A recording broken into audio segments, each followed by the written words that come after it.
18 segundos. Foi o tempo que Isadora Mendes ficou submersa na água gelada do Rio das Pedras, depois que 4 mulheres a empurraram da ponte. 18 segundos em que seus pulmões queimaram, sua visão escureceu e sua vida inteira passou diante dos olhos. 18 segundos que separaram uma professora de 28 anos de uma morte violenta por afogamento. O que ela não sabia é que faltavam apenas 6 segundos para uma mão arrancar ela de volta para a vida, e essa mão mudaria tudo.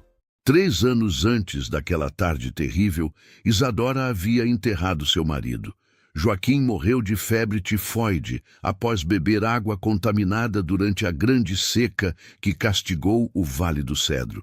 Ela tinha 25 anos quando se tornou viúva. 25 anos e uma beleza que fazia homens pararem no meio da rua para olhar. Olhos cor de mel que refletiam luz como pedras preciosas. Cabelos castanhos que caíam em ondas grossas até a cintura. Porte elegante de quem estudou na capital e voltou para o interior, trazendo consigo um jeito de andar, de falar, de existir que destoava de tudo ao redor.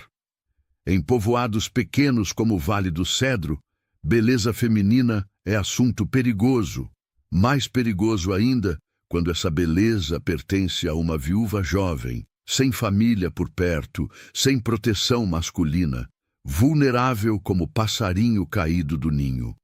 E as mulheres casadas de Vale do Cedro sabiam disso muito bem. Conheciam seus maridos, conheciam as fraquezas deles, conheciam os olhares que eles lançavam quando Isadora passava pela rua principal com sua cesta de compras. No começo, demonstraram piedade. Levaram comida, ofereceram companhia, sussurraram palavras de consolo. Mas a piedade tem prazo de validade muito curto quando a viúva em questão faz maridos esquecerem de olhar para casa, quando ela caminha com graça natural que não pode ser ensinada nem copiada.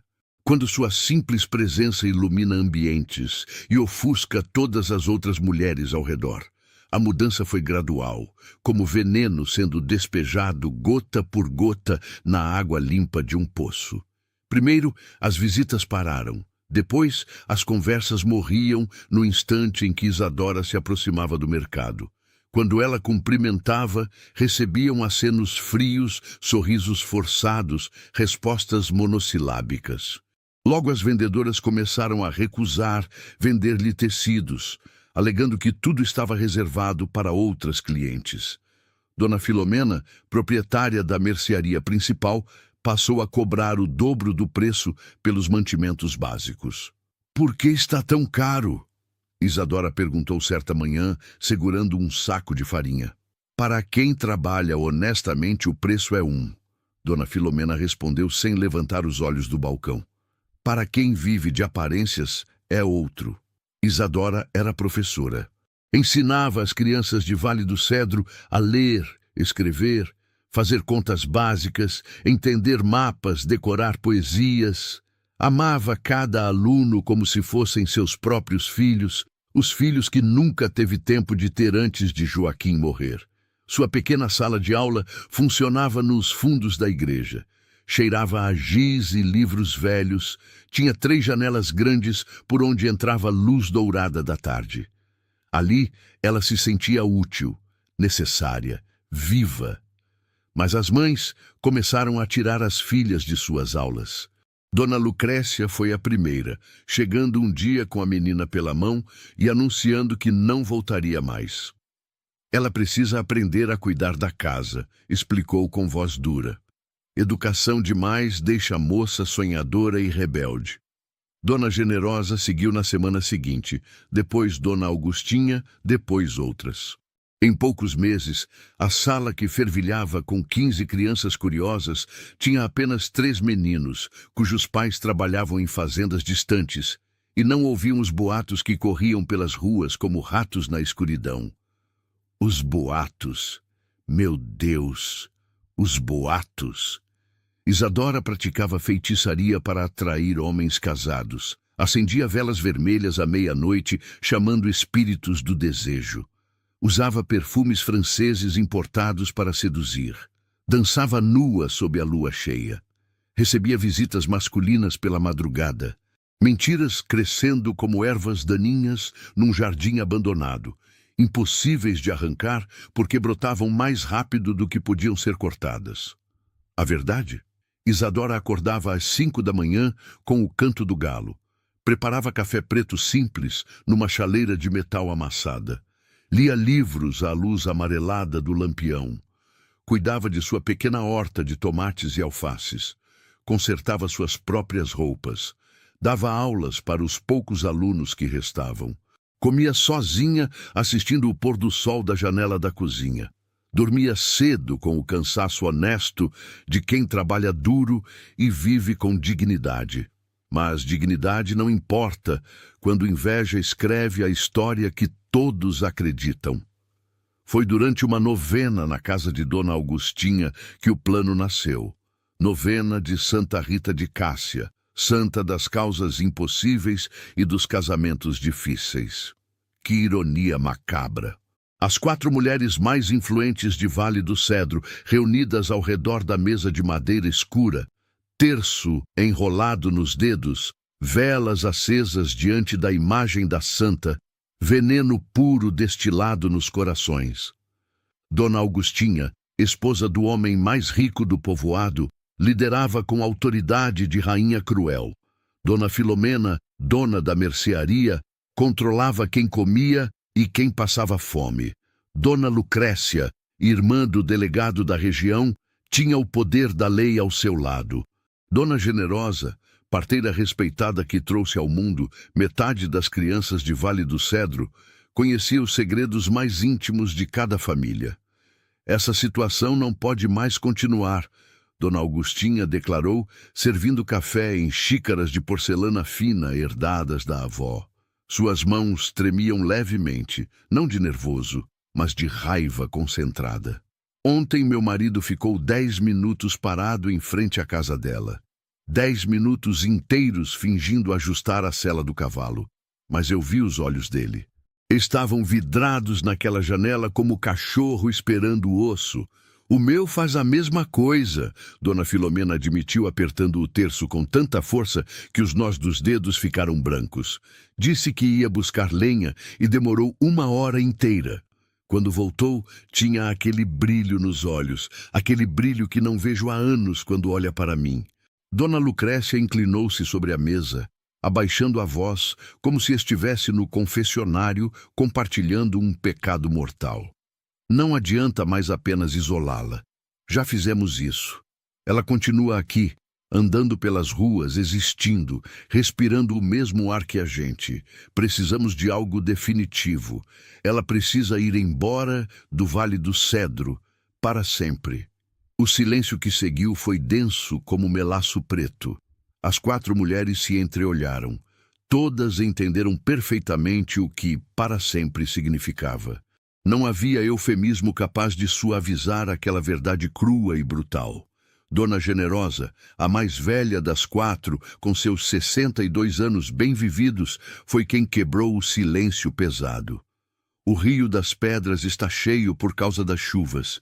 A correnteza está violenta, mais forte que já vi em 10 anos.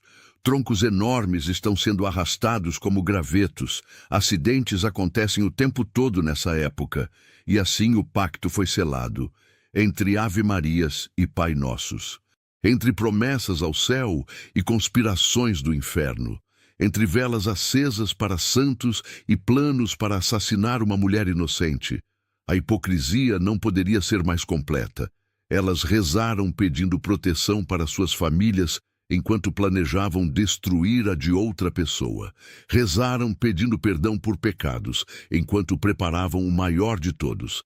Quinta-feira chegou com sol forte e céu azul sem nuvens.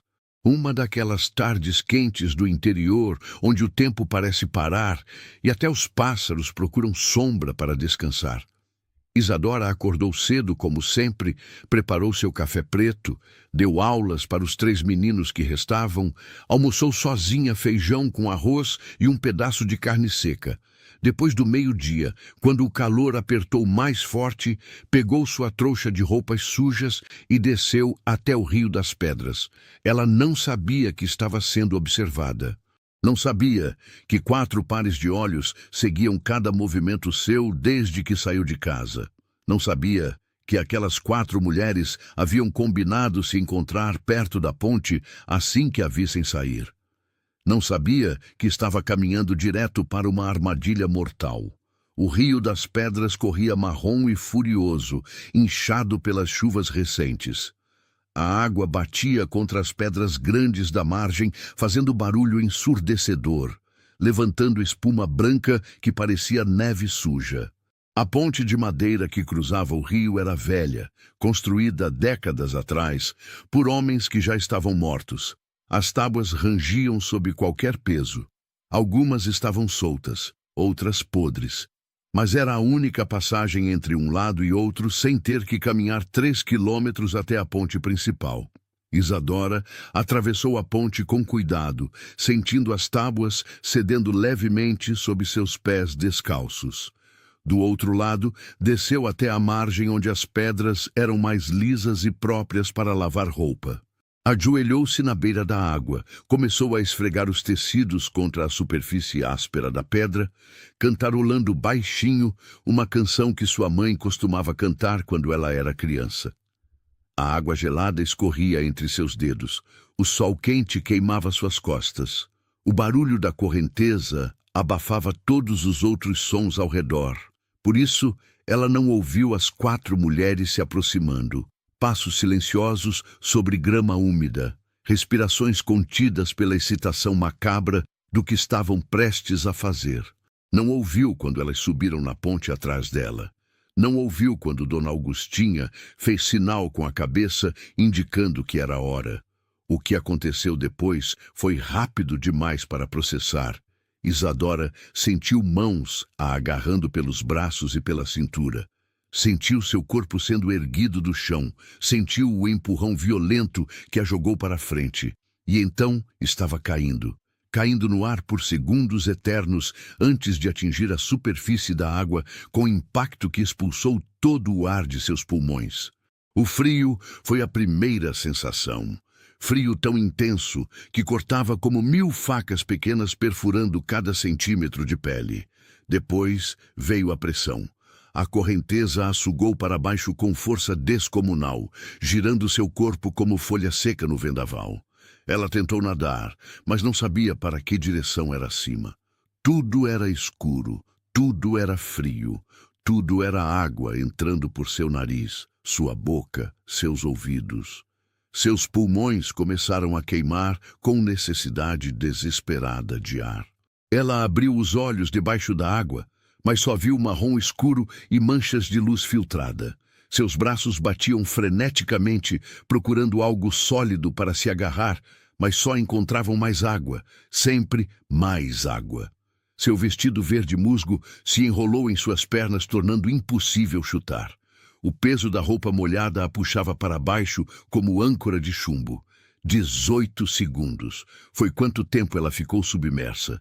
18 segundos que pareceram 18 horas.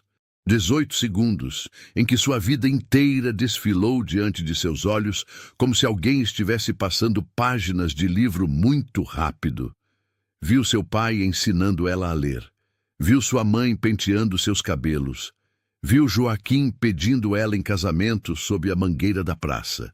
Viu seus alunos sorrindo quando conseguiam ler a primeira frase sozinhos. Viu tudo que viveu e tudo que nunca viveria.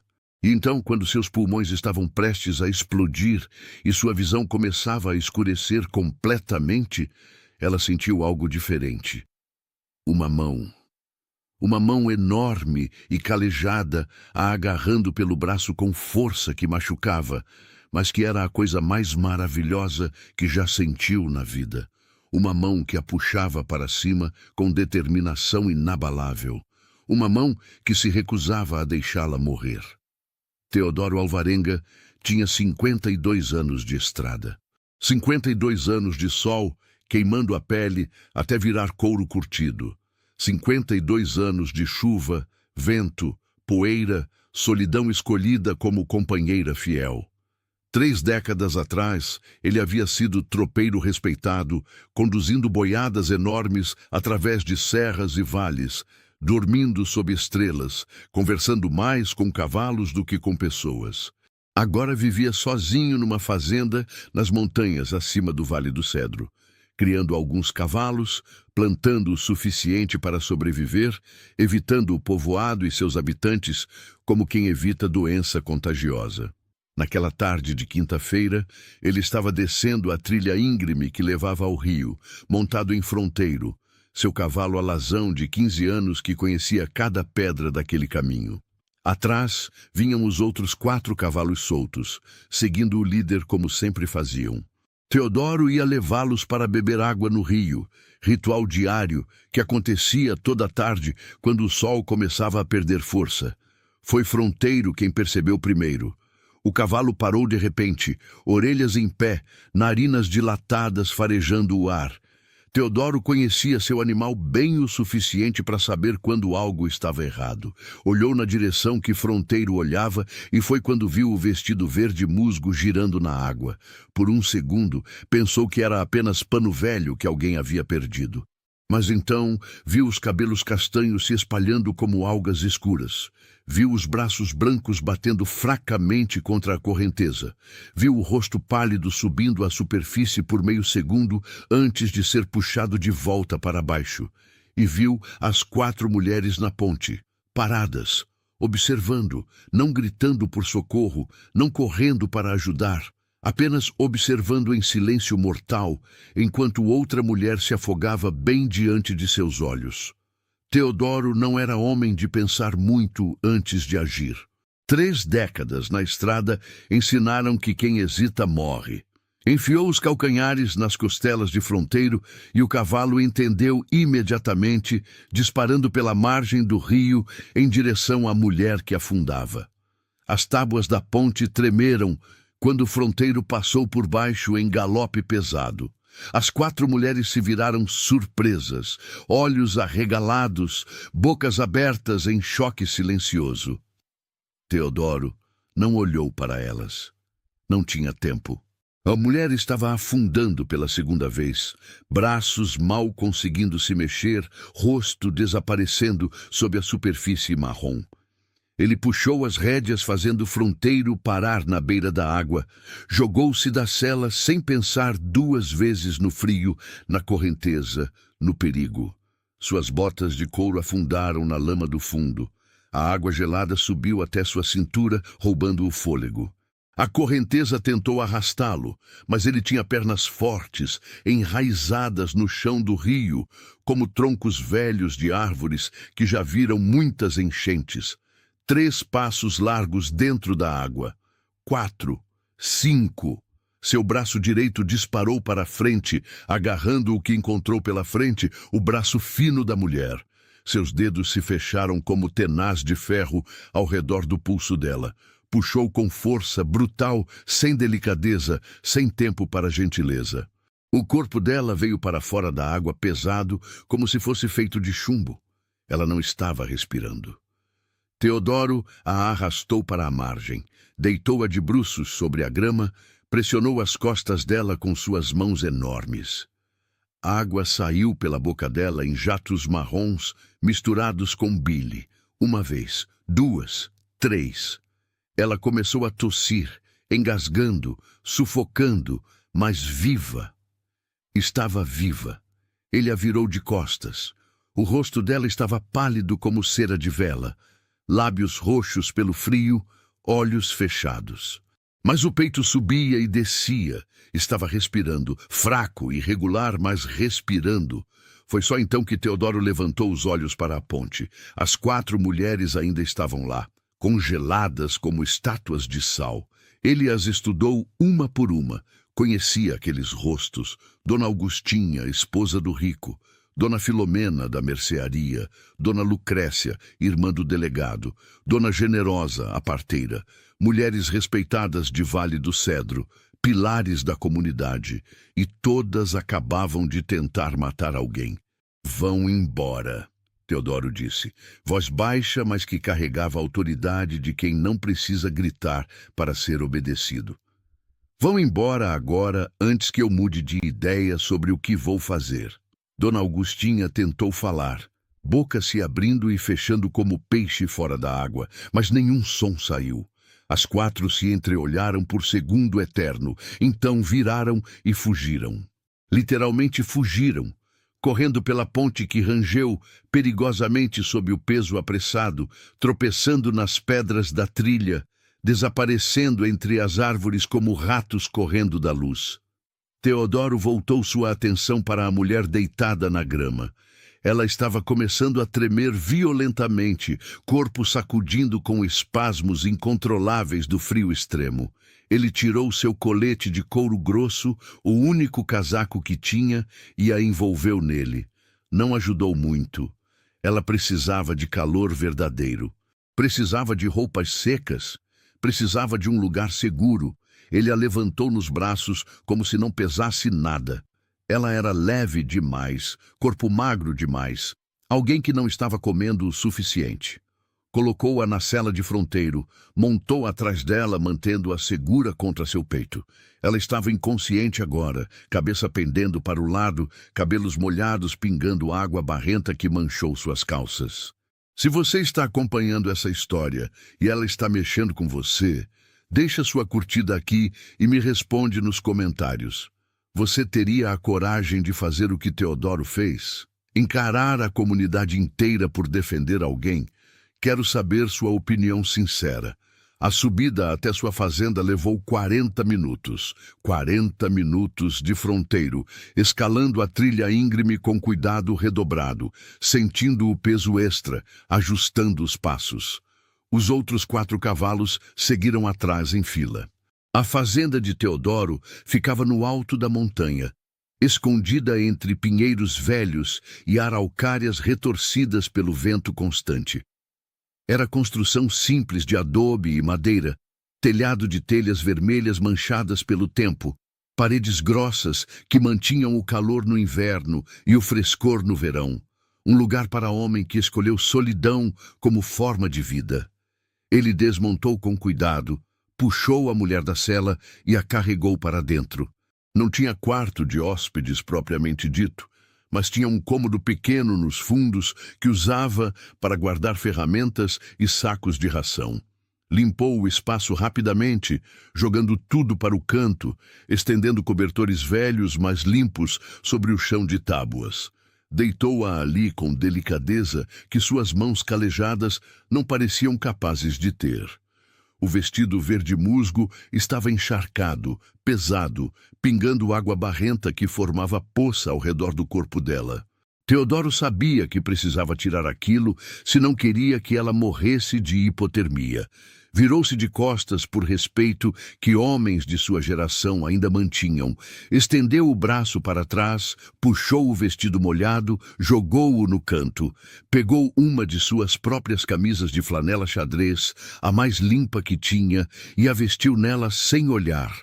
Era enorme demais, indo até os joelhos dela como se fosse um vestido de dormir.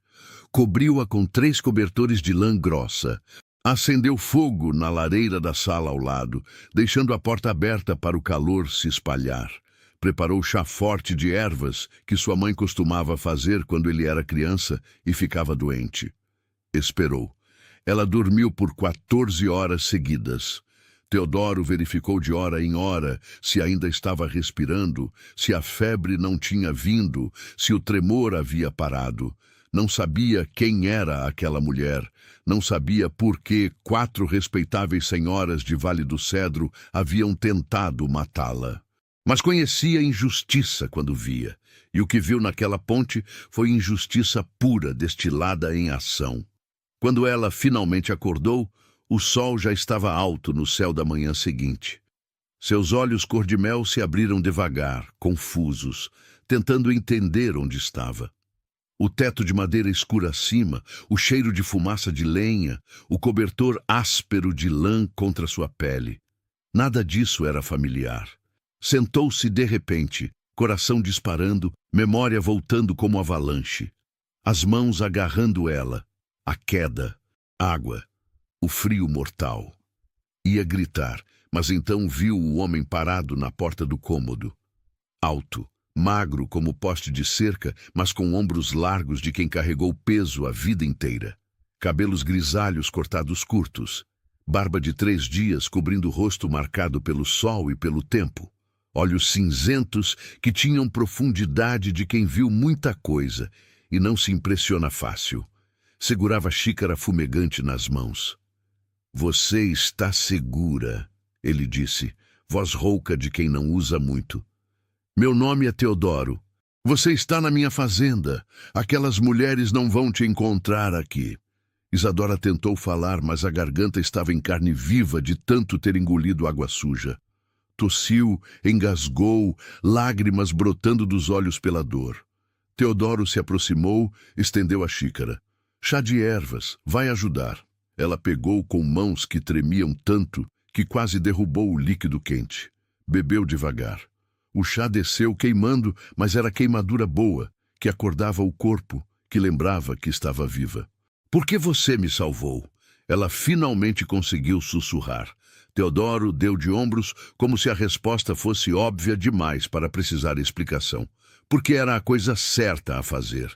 Nos dias seguintes, Isadora descobriu que Teodoro era homem de poucas palavras, mas muitas ações. Ele não fazia perguntas, não exigia explicações, não pressionava por gratidão, simplesmente deixava ela existir em paz, pela primeira vez em 3 anos. De manhã ele acordava cedo, preparava café forte e preto, deixava xícara e pão na mesinha do cômodo dela antes de sair para cuidar dos cavalos. Ao meio-dia, voltava com almoço simples mas farto, feijão com arroz, carne seca, às vezes ovo frito. À noite, comiam em silêncio confortável, cada um perdido em seus próprios pensamentos, e depois ele se recolhia para seu quarto do outro lado da casa, deixando ela com privacidade total. Ele nunca entrou no cômodo dela sem bater antes. Nunca a olhou de forma inadequada. Nunca fez comentários sobre sua aparência. Tratava-a com respeito tão absoluto que Isadora precisou de dias para acreditar que era real. No 4º dia, ela acordou com barulho ritmado vindo do lado de fora. Foi até a janela pequena e viu Teodoro consertando a cerca do curral, substituindo postes podres por madeira nova. Seus movimentos eram precisos, econômicos, sem pressa nem frustração. Martelo subindo e descendo com cadência hipnótica. Quando o prego entortava, ele simplesmente arrancava, pegava outro, continuava. Lição de paciência que ela precisava desesperadamente aprender. À tarde, quando o calor apertou, ela saiu pela primeira vez. Pernas ainda fracas, corpo ainda dolorido. Caminhou até onde ele trabalhava. Teodoro parou, limpou o suor da testa com pano vermelho gasto. Preciso agradecer, ela disse. Você salvou minha vida. Não sei como vou. Não precisa agradecer, ele interrompeu. E não precisa retribuir nada. Você fica aqui o tempo que precisar. Essa casa está vazia demais faz tempo. Se essa história está tocando seu coração até aqui, considere apoiar clicando em Valeu Demais. O botão Valeu Demais é uma forma de ajudar financeiramente o canal. Esse gesto nos ajuda a continuar trazendo histórias que emocionam e fazem pensar sobre bondade e coragem. Isadora sentiu lágrimas quentes escorrendo pelo rosto, não de tristeza, de alívio, de gratidão, de finalmente encontrar bondade verdadeira depois de tanto tempo cercada por crueldade. Enquanto Isadora encontrava paz nas montanhas, em Vale do Cedro o silêncio era ensurdecedor. As 4 mulheres voltaram para suas casas naquela tarde de quinta-feira com roupas sujas de lama, mãos tremendo, olhos arregalados pelo choque do que quase fizeram, do que fizeram, do que um homem viu elas fazendo. Dona Augustinha trancou-se no quarto e não saiu pelo resto do dia. Seu marido bateu na porta perguntando o que havia acontecido, mas ela não respondeu. Apenas deitou na cama olhando para o teto, revivendo o momento em que aquele tropeiro solitário as olhou com desprezo tão profundo que queimou mais que qualquer insulto gritado. Dona Filomena fechou a mercearia mais cedo, pela primeira vez em 20 anos. Colocou placa de "fechado por motivo de doença" na porta e bebeu meia garrafa de cachaça que guardava para ocasiões especiais. Não era uma ocasião especial, mas precisava de algo para parar suas mãos de tremer. Dona Lucrécia foi à igreja, ajoelhou-se diante do altar, tentou rezar, mas as palavras não vinham. Como pedir perdão por algo que ainda não tinha certeza se lamentava? Isadora podia estar morta. Devia estar morta. Ninguém sobrevive à correnteza do Rio das Pedras quando está em cheia. Dona Generosa, a mais velha e supostamente a mais sábia, sentou-se na varanda de sua casa, fumando cigarro de palha atrás de cigarro de palha. Sua mente não conseguia parar de ver aquele vestido verde musgo girando na água, aqueles braços brancos batendo fracamente, aquele rosto sumindo sob a superfície, e elas apenas observando. 4 mulheres adultas, mães, avós algumas, observando outra mulher morrer. Mas o pior foi quando a notícia não se espalhou. Elas esperavam que alguém encontrasse o corpo, que gritos de horror ecoassem pelo povoado, que homens corressem para o rio com cordas e ganchos para arrastar o fundo procurando a professora afogada. Nada disso aconteceu. O único homem que sabia o que aconteceu era Teodoro Alvarenga. E Teodoro não descia ao povoado havia anos. Não falava com ninguém. Vivia como fantasma nas montanhas. 3 dias se passaram. 4. Uma semana. Ninguém perguntava por Isadora porque ninguém falava com ela há meses. Seu isolamento social completo agora trabalhava a favor das assassinas.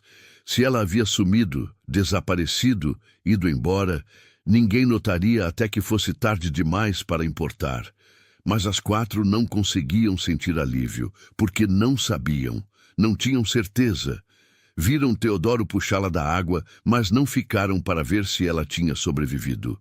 Fugiram como covardes que eram, e agora a incerteza as corroía por dentro como ácido.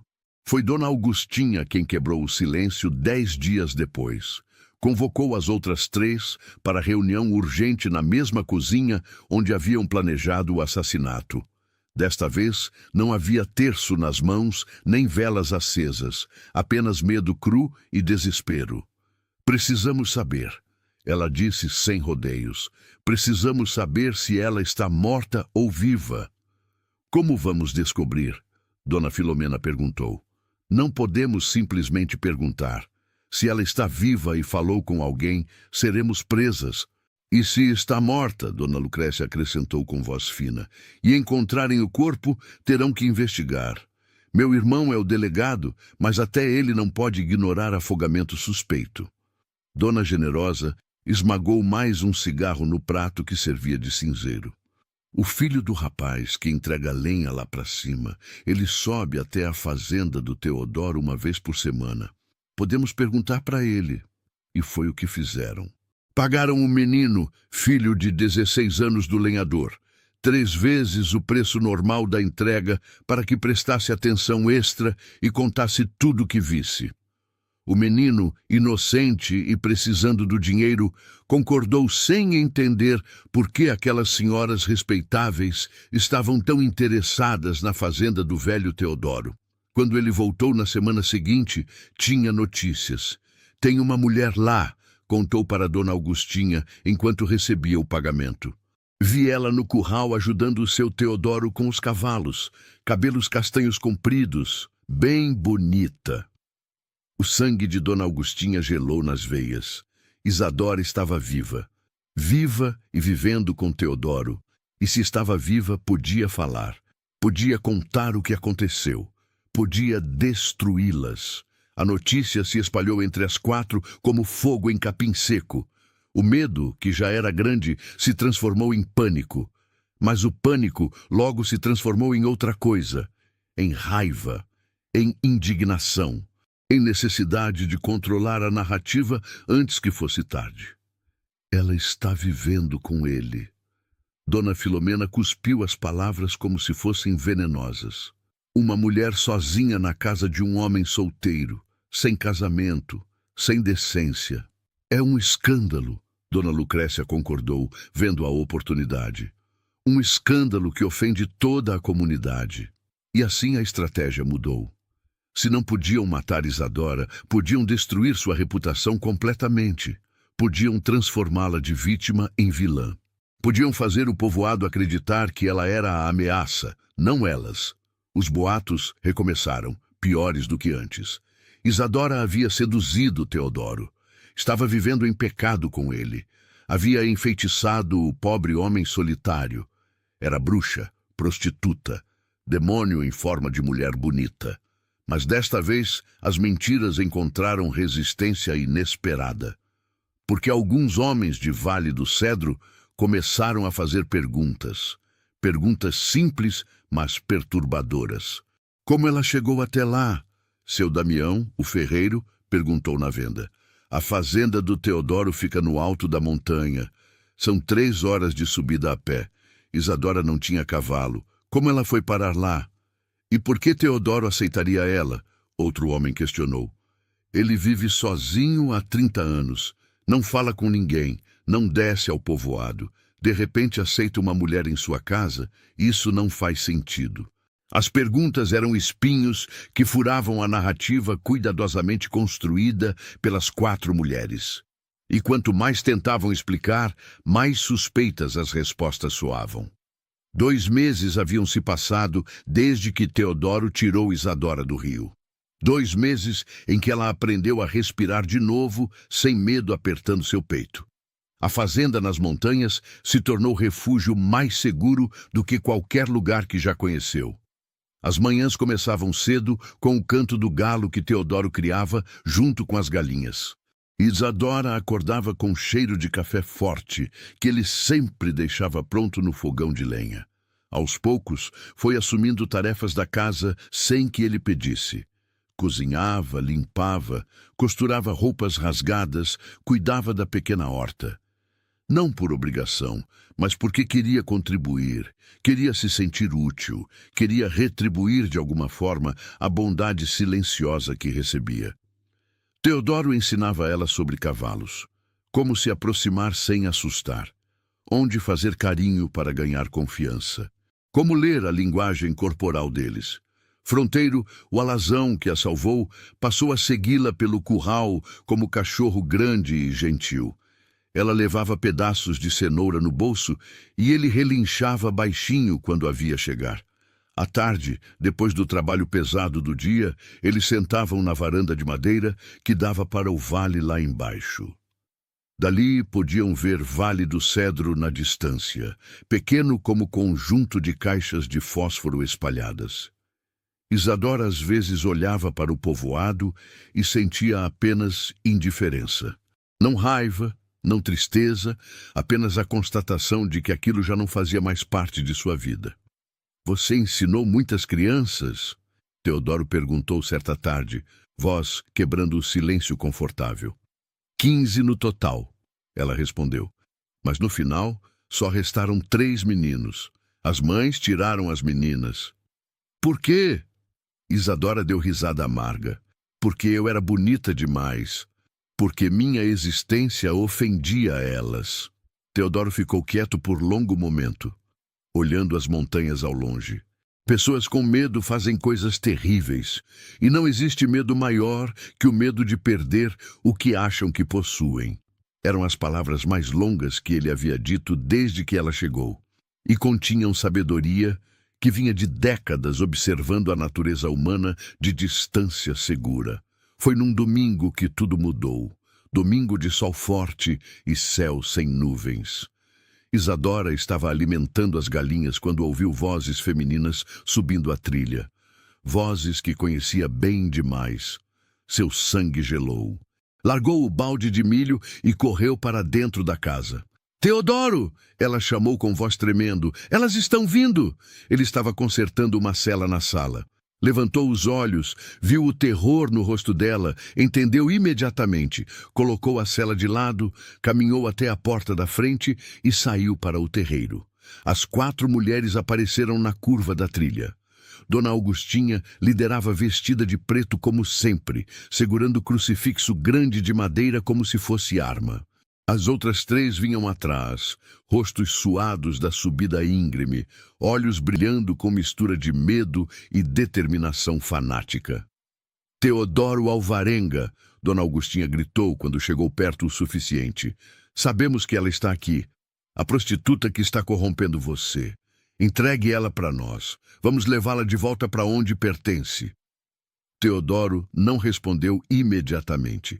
Apenas as estudou uma por uma, com aqueles olhos cinzentos que pareciam ver através de máscaras e mentiras. Quando finalmente falou, sua voz era baixa, mas carregava peso enorme. Vocês tentaram matar ela, jogaram ela no rio para morrer afogada. Eu vi, estava lá. O silêncio que seguiu foi absoluto. Até os pássaros pararam de cantar. As 4 mulheres ficaram pálidas, como se tivessem visto fantasma. Isso é mentira, Dona Filomena tentou, mas a voz saiu fraca, sem convicção. Eu não minto, Teodoro disse. E vocês não vão subir mais um passo nessa propriedade. Ela está sob minha proteção agora. Se quiserem chegar até ela, vão ter que passar por cima do meu corpo, e garanto que não vai ser fácil. Não era ameaça vazia. Seu corpo magro, mas forte, suas mãos calejadas que conheciam trabalho duro, seus olhos que já viram e sobreviveram a coisas que essas mulheres nunca imaginariam. Tudo nele comunicava verdade simples. Ele estava preparado para defender Isadora com a própria vida, se fosse necessário. Dona Augustinha tentou recuperar a autoridade que estava evaporando rápido. Você não pode nos impedir. Vamos trazer os homens, vamos. Tragam. Teodoro interrompeu. Tragam quantos homens quiserem. E quando eles chegarem aqui, vou contar exatamente o que vi naquela ponte. Vou contar como 4 mulheres respeitáveis tentaram cometer assassinato. Vou contar como observaram uma mulher se afogar sem mover um dedo para ajudar. E então vamos ver quem o povoado vai acreditar. Era cheque-mate perfeito. As 4 sabiam. Se traziam os homens, Teodoro contaria tudo. Se contasse tudo, elas seriam expostas, seriam julgadas, seriam destruídas.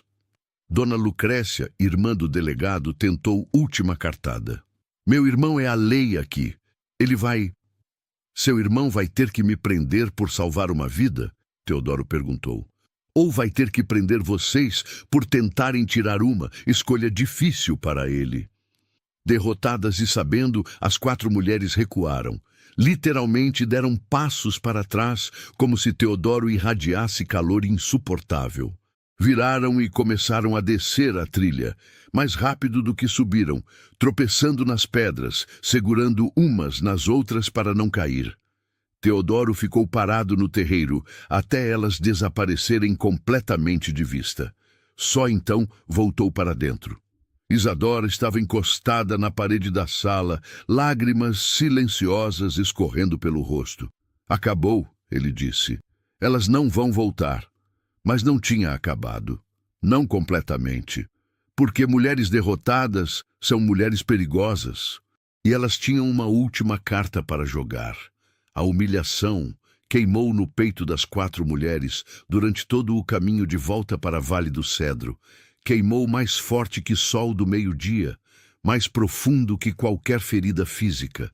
Elas haviam subido a montanha como juízas, portando a autoridade moral da comunidade. Desceram como criminosas expostas, derrotadas por um homem solitário que não tinha medo delas. Na manhã seguinte, Dona Augustinha convocou seus aliados. Não as outras 3 mulheres desta vez. Os homens, seu marido, dono de terras, o marido de Dona Filomena, que controlava o comércio, o marido de Dona Lucrécia, irmão do delegado, o marido de Dona Generosa. e mais 3 homens influentes que ela conseguiu convencer com meia-verdade e mentira inteira. 7 homens ao todo, reunidos na sala grande da casa de Dona Augustinha, fumando cigarros, bebendo café forte, ouvindo a versão distorcida dos fatos que suas esposas haviam preparado cuidadosamente. Teodoro Alvarenga sequestrou uma mulher. Dona Augustinha declarou com convicção de quem realmente acreditava na própria mentira. Está mantendo ela presa na fazenda dele, vivendo em pecado, destruindo a moral de nossa comunidade. Como você sabe disso? O marido dela perguntou, homem gordo de 58 anos que raramente questionava a esposa. Porque tentamos salvá-la. Dona Filomena mentiu com facilidade assustadora. Subimos lá para oferecer ajuda. Teodoro nos expulsou com ameaças de violência. Os homens se entreolharam. Teodoro tinha reputação. Não era de causar problemas. Vivia isolado, pagava suas dívidas quando tinha, nunca incomodava ninguém. Mas também tinha algo nele que fazia outros homens pensarem 2 vezes antes de confrontá-lo. Algo nos olhos, na postura, na forma como se movia. Talvez devêssemos falar com ele primeiro, seu Damião sugeriu. Era o mais velho do grupo, ferreiro respeitado, homem de bom senso. Entender o lado dele. O lado dele? Dona Lucrécia quase gritou. Ele está abrigando uma mulher que não é esposa dele.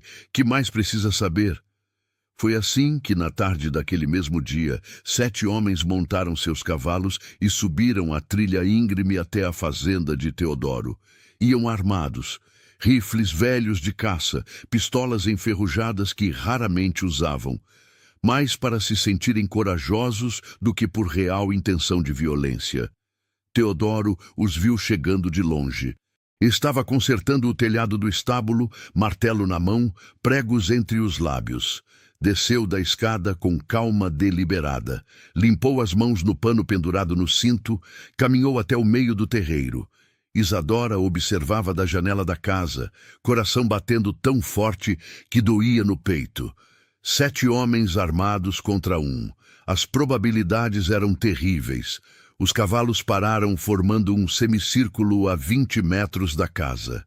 O marido de Dona Augustinha, que liderava por ser o mais rico, limpou a garganta com importância exagerada.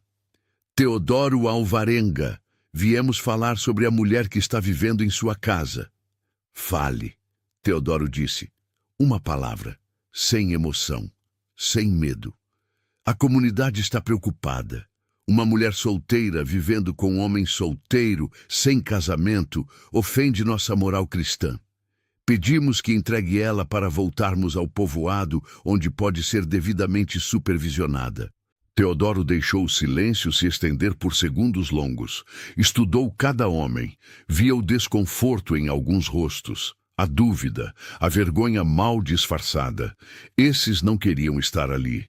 Estavam apenas obedecendo ordens de esposas que controlavam suas vidas. Vocês sabem por que ela está aqui? Ele finalmente perguntou.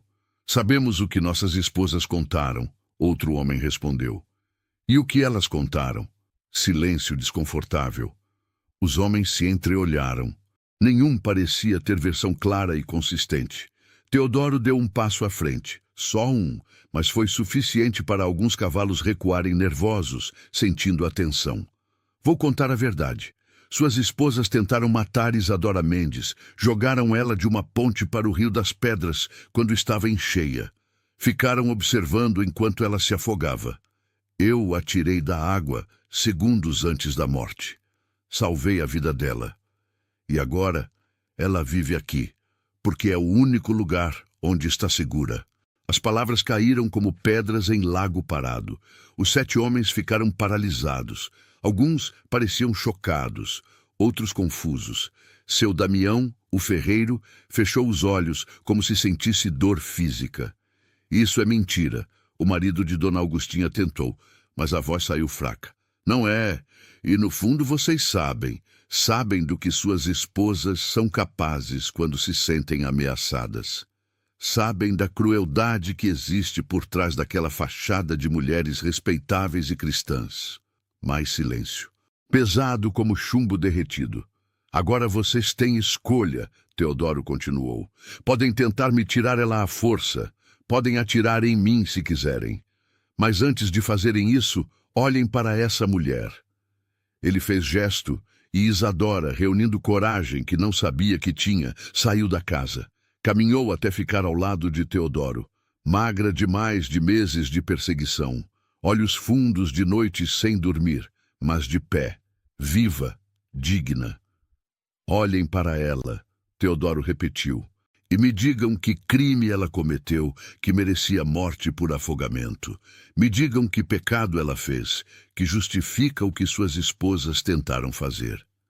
Nenhum homem conseguiu responder, porque não havia resposta. Apenas vergonha crescendo e se espalhando como mancha de óleo. Seu Damião foi o primeiro a virar seu cavalo. Não vim aqui para isso, ele disse com voz rouca.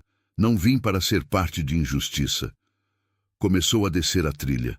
Um por um, os outros seguiram. Alguns murmurando desculpas. Outros em silêncio envergonhado. Até que restaram apenas 3. Os maridos das 4 conspiradores principais. Se formos embora sem ela, o marido de Dona Augustinha disse, nossas esposas vão. Vão o quê? Teodoro perguntou. Vão contar a verdade?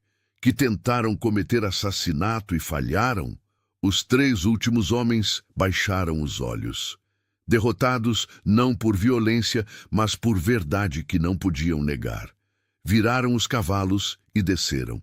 O que aconteceu naquela tarde na montanha mudou o Vale do Cedro para sempre. Os 7 homens desceram em silêncio, cada um carregando peso de verdade que não podiam mais ignorar. Quando chegaram ao povoado, suas esposas os esperavam ansiosas nas portas, nos portões, nas janelas. E então, Dona Augustinha demandou quando seu marido desmontou. Trouxe ela? Ele a olhou. Realmente olhou pela primeira vez em anos. Viu a crueldade nas linhas ao redor da boca, a dureza nos olhos, a capacidade para a maldade que sempre esteve ali, mas que ele escolheu não ver. Não, ele disse simplesmente, e nunca vamos trazê-la. Como assim? Você deixou aquele homem nos desafiar? Ele nos contou o que vocês fizeram, o que você e suas amigas fizeram. Sua voz estava fria como nunca esteve antes. Tentaram matar uma mulher inocente, Augustinha. Jogaram ela no rio para morrer afogada. A cor fugiu do rosto dela. Ele está mentindo. Não está. Eu sei quando um homem está mentindo. E sei quando está falando verdade. Vocês tentaram cometer assassinato. E por quê? Porque ela era bonita? Porque seus maridos olhavam para ela? Conversas similares aconteciam em outras casas. Dona Filomena tentou negar, mas seu marido não quis ouvir. Dona Lucrécia chorou, alegando que foi ideia de Dona Augustinha, mas seu marido apenas balançou a cabeça com desgosto. Dona Generosa, a mais velha, ficou em silêncio quando confrontada, e esse silêncio foi confissão mais clara que qualquer palavra. A verdade, uma vez exposta à luz, é impossível de enterrar novamente. Em 3 dias, todo o Vale do Cedro sabia. As 4 mulheres que se consideravam pilares da comunidade, guardiãs da moral e da decência, haviam tentado assassinar uma viúva jovem por inveja de sua beleza. Algumas pessoas tentaram defender as 4. Disseram que Isadora devia ter feito algo para merecer. Mas essas vozes eram cada vez mais raras. A maioria das pessoas, especialmente os homens, que viram a verdade nos olhos de Teodoro, sabiam que injustiça havia sido cometida. E sabiam que por anos foram cúmplices dessa injustiça através de seu silêncio. As 4 mulheres se tornaram párias. Ironia perfeita.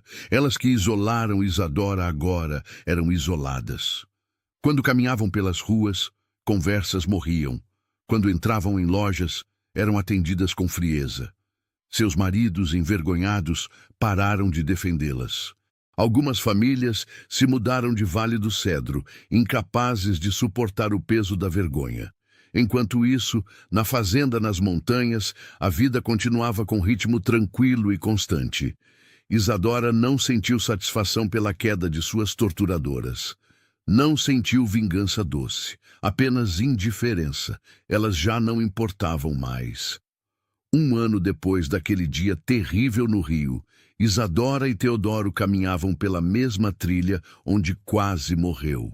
A tarde estava linda, céu azul sem nuvens, vento suave trazendo cheiro de pinheiros. Ela carregava cesta de livros. 3 crianças haviam começado a subir a montanha 2 vezes por semana para ter aulas com ela. Teodoro construiu pequena sala nos fundos da fazenda especialmente para isso. Logo eram 5 crianças, depois 8. Pais que não concordavam com o que aconteceu traziam seus filhos para serem educados pela professora que o povoado havia rejeitado. Você pensa em voltar? Teodoro perguntou enquanto descansavam sentados numa pedra grande que dava vista para o vale. Isadora olhou para o vale do cedro lá embaixo. Pequeno, distante, parte de outra vida que não pertencia mais a ela. Não, ela respondeu com certeza absoluta. Minha vida está aqui agora, com os cavalos, com as crianças que vêm aprender, com você. Teodoro assentiu como se fosse a resposta que esperava. Essa fazenda é grande demais para um homem só mesmo. Sempre foi vazia demais. Eles ficaram sentados em silêncio confortável, assistindo o sol começar sua descida atrás das montanhas, pintando o céu de laranja e rosa e dourado. Isadora pensou em tudo que perdeu. Sua casa no povoado, seus pertences, sua reputação, tudo roubado por inveja e crueldade de mulheres que deveriam ter sido suas irmãs. Mas também pensou no que ganhou: paz, dignidade, respeito verdadeiro de homem bom que a salvou não por esperar algo em troca, mas simplesmente porque era a coisa certa a fazer. Segurança em saber que nunca mais precisaria se encolher diante de ninguém. Liberdade para ser ela mesma sem medo de julgamento constante. Obrigada, ela disse baixinho, por tudo, por me salvar, por me defender, por me dar lugar onde posso ser livre. Não precisa agradecer, Teodoro respondeu como sempre. Você teria feito o mesmo por mim. E ele tinha razão. Ela teria, porque bondade reconhece bondade, porque coragem inspira coragem, porque às vezes uma única mão estendida no momento certo é suficiente para mudar o destino inteiro. A correnteza do Rio das Pedras era forte, tinha poder para arrastar, afogar, matar. Mas mais forte que a correnteza foi a mão que a segurou. E nessa mão, Isadora encontrou não apenas salvação, mas redenção. Não apenas refúgio, mas lar verdadeiro. Não apenas proteção, mas a chance de reconstruir a vida com dignidade que ninguém poderia mais tirar dela. O sol completou sua descida. As estrelas começaram a aparecer, uma por uma no céu que escurecia. E os dois caminharam de volta para a fazenda, lado a lado, 2 sobreviventes que encontraram paz, longe do mundo que tentou destruí-los. Chegamos ao final dessa história que nos faz refletir sobre inveja, coragem e redenção. Se você ainda não se inscreveu no canal, esse é o momento perfeito para fazer parte dessa família que cresce a cada dia. E me conta aqui nos comentários, o que mais te marcou nessa história? Foi a coragem de Teodoro? A transformação de Isadora? A justiça que foi feita? Quero ler cada comentário e saber como essa história tocou você. Muito obrigado por estar aqui e fazer parte desta comunidade incrível. Até o próximo vídeo.